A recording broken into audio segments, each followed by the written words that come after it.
देखिए कल अभी बताया गया था हार्ट में, ह्यूमन हार्ट जो होता है उसमें 4 चैम्बर होते हैं। दूसरा नंबर ये मायोजेनिक होता है।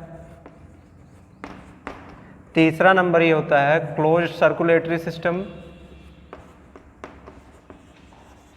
Closed circulatory system. और चौथा नंबर है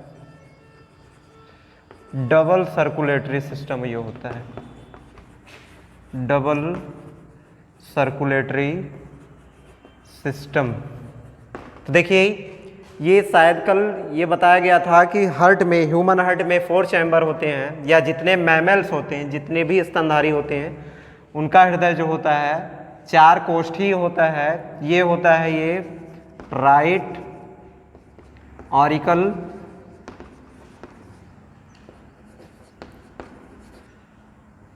राइट वेंट्रिकल,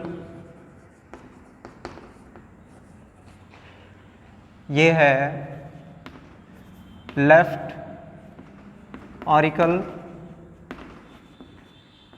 ये है लेफ्ट वेंट्रिकल,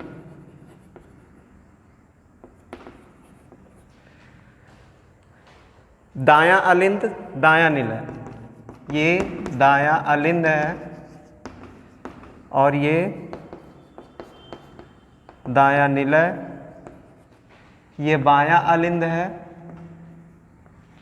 और बायां निलय। ये 4 कोष्ठी होता है, दायां अलिंद दायां निलय, बायां अलिंद बायां निलय। तो ये कल बताया गया था, ये राइट साइड का पार्ट होता है। जैसे यहाँ पे खड़े हो जाएं तो ये राइट साइड का, ठीक है। तो यहाँ पे देखने में थोड़ा सा कन्फ्यूजन होगा कि ये तो लेफ्ट साइड में लिखा गया है लेकिन राइट नाम दिया गया। लेकिन यहाँ पे कल हमने बताया था कि कोई भी हार्ट, यहाँ पे किसी का भी हार्ट निकाल करके सपोज दैट मान लीजिए चिपका दिया, तो इस तरीके से संरचना आएगी। ये राइट है, ये लेफ्ट है, ये right auricle right ventricle, left auricle left ventricle. तो ये 4 कोष्ठी होते हैं, इसमें 4 चैम्बर होते हैं। और ये जो ह्यूमन हार्ट होता है वो मायोजेनिक होता है। मायोजेनिक का मतलब है कि यहीं पे एक संरचना पाई जाती है, यहाँ पे एक संरचना पाई जाएगी जिसे ऐसे नोड कहते हैं, ऐसे नोड कहते हैं, या इसी को पेसमेकर नाम से भी जानते हैं। ऐसे नोड को पेसमेकर नाम से भी जानते हैं, या इसका फुल नेम होता है sino auricle node, sino auricle node. तो ये ऐसे नोड करता क्या है कि हार्ट बीट को स्टार्ट करता है, हार्ट बीट को नियंत्रित करता है। यहाँ पे माइंड हार्ट बीट को नहीं चलाता, माइंड इस हृदय की धड़कन को नहीं चलाता, वो सिर्फ रेगुलेट करता है, वो उसमें निरंतरता बनाए रखता है। बाकी इसकी शुरुआत करता कौन है? ऐसे नोड। और यहीं पे एक होती है जिसका नाम होता है एवी नोड, एवी नोड। और ये जो संरचना होती है, ये जो संरचना होती है और इसी में ऐसे फैला रहता है, ये पुरकिंजे फाइबर नाम से जाना जाता है, ये पुरकिंजे फाइबर नाम से जाना जाता है, पुरकिंजे फाइबर। ये ऐसे नोड, एवी नोड और ये पुरकिंजे फाइबर। तो यहाँ पे हार्ट बीट की जो स्टार्टिंग होती है, हार्ट बीट की जो स्टार्टिंग होती है वो करता कौन है? यहाँ पे ऐसे नोड स्टार्ट करता है या पेसमेकर स्टार्ट करता है, ठीक है। इन यहाँ पे माइंड का कोई भी, या माइंड इसके हार्ट बीट को नहीं चालू करता, तो इसलिए ये मायोजेनिक। और जिन जंतुओं में माइंड से ये स्टार्ट होता है, हार्ट बीट स्टार्ट होती है, वो कहलाता है न्यूरोजेनिक, वो कहलाएगा न्यूरोजेनिक। जैसे कुछ कीड़े मकोड़े हैं, कॉकरोच है, उसके हार्ट बीट को जो कंट्रोल करता है वो करेगा कौन? वो माइंड करता है। माइंड उसके हार्ट बीट को स्टार्ट करेगा, माइंड ही उसके हार्ट बीट को ख़त्म करेगा। ये न्यूरोजेनिक होता है, जहाँ से हार्ट बीट जो स्टार्ट होती है, अगर माइंड स्टार्ट कर रहा है, न्यूरॉन स्टार्ट कर रहा है, तो वो न्यूरोजेनिक। लेकिन हमारा जो हार्ट होता है वो उसकी जो हार्ट बीट है स्टार्ट कौन करेगा? ऐसे नोड करेगा। कभी भी सीरियल में देखा होगा, चलिए इसकी चर्चा अभी बाद में करेंगे, ये दूसरा नंबर। तीसरा नंबर आता है क्लोज्ड सर्कुलेटरी सिस्टम। तो इससे पहले हमने सर्कुलेटरी सिस्टम बताया था, दो टाइप्स के होते हैं, एक क्लोज्ड होता है और एक ओपन होता है। क्लोज्ड का मतलब होता है जब ब्लड, ये जो ब्लड है जब वेसल्स में होकर के फ्लो हो, वेसल्स में होकर के फ्लो होता है तो वो कहलाता है क्लोज्ड सर्कुलेटरी सिस्टम। और जब ब्लड एकदम उसमें वेसल की ज़रूरत नहीं होती, हार्ट ने पंप किया और डायरेक्ट पूरे शरीर में वो फैल गया, तो उसे कहते हैं ओपन सर्कुलेटरी सिस्टम। तो ये ह्यूमन बॉडी या मैमल्स जो होता है उसमें क्लोज्ड सर्कुलेटरी सिस्टम पाया जाता है, क्योंकि इसमें ब्लड जो होता है वो वेसल्स के माध्यम से पूरी कोशिकाओं तक पहुंचता है। चौथा नंबर आता है डबल सर्कुलेटरी सिस्टम। डबल का मतलब होता है यहाँ पे एक बार हार्ट बीट पूरा करने में, एक पंप पूरा करने में इस हृदय में ब्लड 2 बार पहुंचता है। इस हृदय में ब्लड कितनी बार पहुंचेगा? 2 बार पहुंचेगा, इसलिए इसे डबल सर्कुलेटरी सिस्टम कहा गया। तो एक पंप में या एक हार्ट बीट पूरा करने में ब्लड जो होता है वो हृदय में 2 बार पहुंचता है, इसलिए इसे डबल सर्कुलेटरी सिस्टम कहते हैं। तो अब देखिए, ये तो हमने ऐसे नॉर्मल जान लिया कि हार्ट क्या होता है, 4 कोष्ठी होता है, और वो 4 कोष्ठ कौन होते हैं? Right auricle, right ventricle, left auricle और लेफ्ट वेंट्रिकल। ठीक है, अब उसके बाद हमने जाना कि मायोजेनिक, ये जो हमारा ह्यूमन हार्ट होता है वो मायोजेनिक होता है। हार्ट बीट स्टार्ट करता कौन है? ऐसे नोड करता है। और human heart close circulatory system होता है और डबल सर्कुलेटरी सिस्टम होता है। तो देखिए, अब इसमें हम इसकी क्रियाविधि को जानते हैं, इसकी क्रियाविधि को हम जानते हैं। तो देखिए, ये जो संरचना होती है, ये इसे हमने नाम दिया ऐसे नोड, जिसके बारे में अभी बताया गया। और ये होता है पल्मोनरी वेन्स होती है, ये पल्मोनरी आर्टरीज होती है, आर्टरीज, पल्मोनरी आर्टरीज ये होती है पल्मोनरी वेन्स। ये पल्मोनरी वेन्स होती है, ये ऑरोटा होती है, ऑरोटा होती है, ये होता है इंफीरियर वेना केवा, और ये जो संरचना होती है ये सुपीरियर वेना केवा। अब देखिए यहाँ पे, ये सपोज दैट मान लीजिए हार्ट है, तो वहाँ पे बना हुआ संरचना, तो अब यहाँ पे नॉर्मली समझना है, ये right auricle, right ventricle, left auricle, left ventricle. अब देखिए यहाँ से हार्ट क्या करेगा, यहाँ से हार्ट, अभी उससे पहले बताया गया था, ये सपोज दैट लंग्स है, फेफड़ा है, यहाँ से ब्लड आएगा इसमें, ये इसमें आया, और ये जो नली होती है इसे क्या नाम दिया गया वहाँ पे? Pulmonary veins. इससे पहले बताया गया है, या अभी हम चर्चा करेंगे यहाँ पे, वेसल्स जो होती हैं इसमें पल्मोनरी वेन्स होती है और आर्टरीज होती हैं। आर्टरी का मतलब धमनी, वेन्स का मतलब होता है सिराएं। तो जो ब्लड होता है, ऑक्सीजनेटेड ब्लड हमेशा किस में फ्लो होगा? आर्टरीज में। ऑक्सीजनेटेड ब्लड हमेशा किस में फ्लो होगा? आर्टरीज में। और डीऑक्सीजनेटेड ब्लड या कार्बन डाइऑक्साइड सहित जो ब्लड होता है वो हमेशा फ्लो होगा किधर? वेन्स में। और एक चीज़ ध्यान देना है कि जो वेन्स होती हैं वो हार्ट की ओर ब्लड को लाती हैं।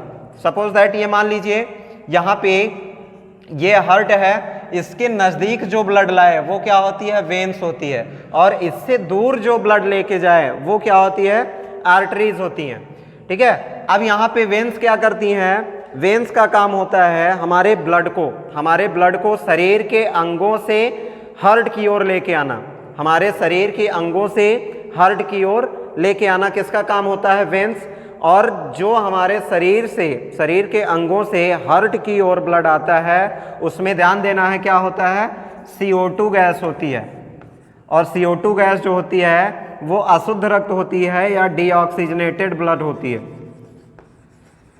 डीऑक्सीजनेटेड ब्लड होती है।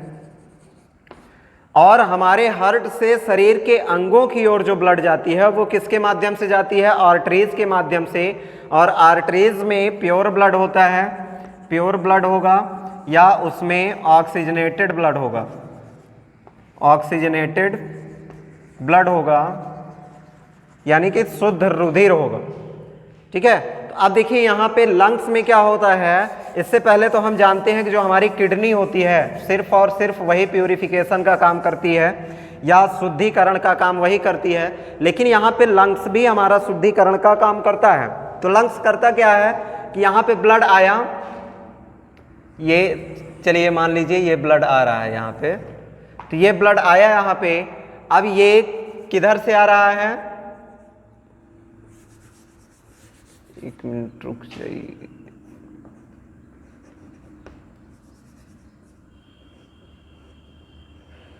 ये ब्लड आया, ये शुद्ध रुधिर आ रहा है, शुद्ध रक्त आ रहा है।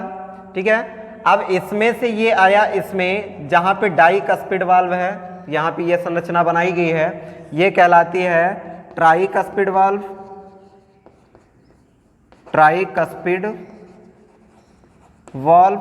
और ये जो संरचना होती है ये कहलाती है डाइकस्पिड वाल्व, डाइकस्पिड वाल्व। और दो वाल्व पाए जाते हैं यहाँ पे, यहाँ पे दो वाल्व पाए जाते हैं। ये सेमिल्यूनर वाल्व होता है, ये जो वाल्व होगा वो सेमिल्यूनर होगा। तो चलिए यहाँ पे लिख दे रहे हैं, ये जो वाल्व है ये सेमिल्यूनर वाल्व, या चंद्रमा के आकार का ये होता है, इसलिए इसे क्या कहा गया? Semilunar valve. तो अब देखिए यहाँ पे ये ब्लड आया, कहाँ गया? शरीर के अंगों में गया, शरीर के अंगों में जा करके वहाँ पे ये शरीर के अंगों में जा करके क्या करेगा? ऑक्सीजन को दे देगा और कार्बन डाइऑक्साइड को ले लेगा। कार्बन डाइऑक्साइड को लेकर के वो आएगा राइट ऑरिकल में, फिर यहाँ पे ट्राइकस्पिड वाल्व होता है और ये ट्राइकस्पिड वाल्व ओपन होगा, तो ये आएगा राइट वेंट्रिकल में। अब राइट वेंट्रिकल से ये पुनः फ्लो होकर के कहाँ जाएगा? लंग्स में, ये यहाँ पे। अब इसमें कार्बन डाइऑक्साइड है, कार्बन डाइऑक्साइड युक्त रुधिर आया दाएं अलिंद में, दाएं से दाएं निलय में, फिर उसके बाद ये आएगा यहाँ पे, ये लंग्स में आ गया, ये आ गया लंग्स में। ठीक है, तो अब देखिए यहाँ पे अशुद्ध रुधिर हमेशा जो होता है हार्ट के दाईं तरफ, मतलब राइट ऑरिकल और राइट वेंट्रिकल में जो रुधिर होगा वो क्या होगा? इम्प्योर ब्लड होगा, अशुद्ध रुधिर होगा। और जो शुद्ध रुधिर होगा, प्योर ब्लड होगा, लेफ्ट ऑरिकल और लेफ्ट वेंट्रिकल में। ठीक है, तो अब देखिए यहाँ पे इसकी संरचना या इसकी क्रियाविधि हम जानते हैं क्या होती है। तो देखिए यहाँ से ब्लड आया, ये शरीर के अंगों से ब्लड आया है,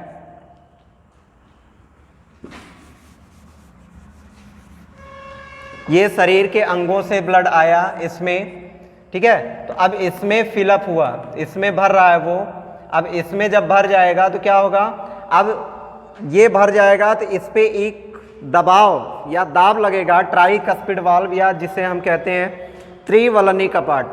ये ट्राइकस्पिड वाल्व पे एक प्रेशर लगेगा, ये जब रिलैक्सेशन होगा, ये कॉन्ट्रैक्शन होगा, कॉन्ट्रैक्शन होगा तो इस पे एक दाब लगेगा और ये वाल्व क्या होगा? खुल जाएगा। जब खुलेगा तो सारा का सारा ब्लड कहाँ पे आ जाएगा? राइट वेंट्रिकल में। अब राइट वेंट्रिकल में भी जब ये भर जाएगा पूरी तरह से तो ये भी कॉन्ट्रैक्ट करेगा, ये कॉन्ट्रैक्शन होगा, पिचकेगा, तो पिचकेगा तो ये यहाँ से होता हुआ इस वाल्व पर दबाव डालेगा। जब वाल्व पर दबाव डालेगा तो ये वाल्व ओपन हो जाएगा और ब्लड सारा का सारा ये चला जाएगा शुद्ध होने के लिए। सारा का सारा ब्लड कहाँ चला जाएगा? शुद्ध होने के लिए हार्ट में। तो यहाँ शरीर उसमें लंग्स में, यहाँ से गया लंग्स में। अब यहाँ पे वो क्या करेगा? कार्बन डाइऑक्साइड को छोड़ेगा, ऑक्सीजन को ले लेगा, ऑक्सीजन को लेकर के आएगा वो यहाँ पे। अब इसमें आया ऑक्सीजन को लेकर के, तो यहाँ से एंटर करेगा, अब ये भर जाएगा पूरी तरीके से, तो इसमें भी कॉन्ट्रैक्शन होगा। जब कॉन्ट्रैक्शन होगा तो इस वाल्व पर क्या करेगा, एक दाब लगाएगा, दाब डालेगा, जिसके कारण ये डाइकस्पिड वाल्व ओपन होगा और सारा का सारा ब्लड जो है वो लेफ्ट वेंट्रिकल में आ जाएगा। लेफ्ट वेंट्रिकल भरने के बाद ये भी क्या करेगा, कॉन्ट्रैक्ट करेगा, कॉन्ट्रैक्शन होगा। अब उसके बाद ये क्या करेगा, यहाँ पे सेमिल्यूनर वाल्व पर दबाव लगा करके ऊपर जाएगा और पूरे शरीर में ये फ्लो हो जाएगा, पूरे शरीर में फ्लो हो जाएगा। ये तो हमने अलग अलग बताई है, लेकिन जितने भी ये फंक्शन हो रहे हैं सब एक साथ हो रहे हैं। देखिए कैसे हो रहे हैं एक साथ में।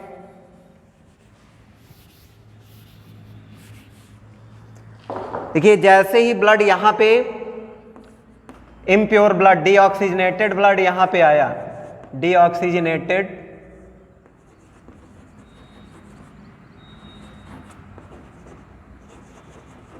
डीऑक्सीजनेटेड ब्लड जैसे ही इसमें आया, ये क्या करेगा, फूलेगा, ऐसे ये फूलेगा।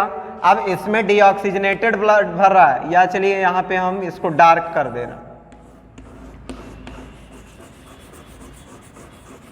ये हमने डार्क कर दिया इसको और इसको भी।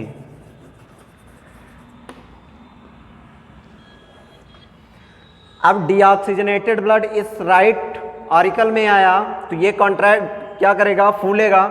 जिस टाइम इसमें क्या आ रहा है, अशुद्ध रुधिर आ रहा है, उसी टाइम में यहाँ पे राइट लेफ्ट ऑरिकल में भी शुद्ध रुधिर आ रहा है, तो इसमें भी रक्त भर रहा है, इसमें भी ब्लड भर रहा है। तो दोनों संरचना क्या होगी, फूलेगी। दोनों क्या हो रहा है एक साथ। जिस टाइम इसमें अशुद्ध रुधिर आ रहा है उसी टाइम इसमें शुद्ध रुधिर आ रहा है। ये प्रक्रिया हमेशा ऑल टाइम चलती रहती है।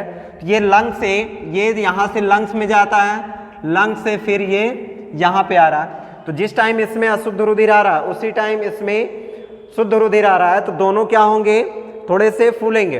अब जब फूल गए, इसमें क्या हो गया, इसमें ब्लड भर गया, तो ये जो ऐसे नोड होता है एक तरीके से ये हार्ट बीट के लिए एनर्जी सप्लाई करता है।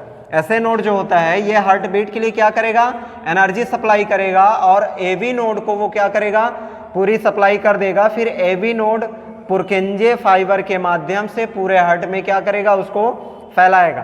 तो देखिए जो ये ऐसे नोड है, एनर्जी सप्लाई किया, यहाँ पे जो ये पुरकिंजे फाइबर है ये इन दोनों में कॉन्ट्रैक्ट करवाएंगे, कॉन्ट्रैक्शन होगा। कॉन्ट्रैक्शन का मतलब है यहाँ पे ये दोनों दबेंगे। जब ये दोनों दबेंगे, ऐसे दब रहे हैं, तो ऐसी कंडीशन में ये ट्राइकस्पिड वाल्व और ये डाइकस्पिड वाल्व, इस ट्राइकस्पिड वाल्व पर ये ब्लड क्या करेगा, दाब डालेगा, और यहाँ पे भी डाइकस्पिड वाल्व पर ब्लड क्या करेगा, दाब डालेगा।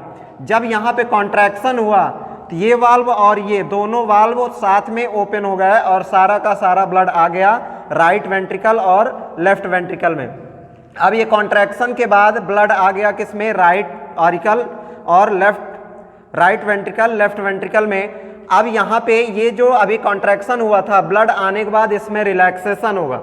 जब ये रिलैक्सेशन होगा तो अब ये फैलेगा और यहाँ पे सारा ब्लड आ गया, तो अब राइट वेंट्रिकल और लेफ्ट वेंट्रिकल दोनों में कॉन्ट्रैक्शन होगा। जब इन दोनों में कॉन्ट्रैक्शन होगा तो ये ब्लड ऊपर आएगा, यहाँ सेमिल्यूनर वाल्व पर दाब डाल करके ऊपर ये चढ़ जाएगा। इस वाली नली से ब्लड चला जाएगा कहाँ, लंग्स में शुद्ध होने के लिए, और इस वाली नली से ब्लड चला जाएगा सारा का सारा हमारे शरीर की कोशिकाओं तक पहुँचेगा, वहाँ पे ऑक्सीजन को दे करके पुनः इस माध्यम से इसमें वापस आ जाएगा कार्बन डाइऑक्साइड लेकर। ये प्रक्रिया ऑल टाइम चलती रहती है, हमेशा चलती रहती है। और ये जो प्रक्रिया होती है हमारी 72 टाइम पर मिनट होती है। 1 मिनट में 72 बार ये धड़कता है और प्रत्येक बार ये ब्लड को क्या करता है, पंप करता है। तो यही प्रक्रिया कॉन्ट्रैक्शन और रिलैक्सेशन हमेशा होती रहती है। जो करवाता कौन है, ऐसे नोड या पेस मेकर।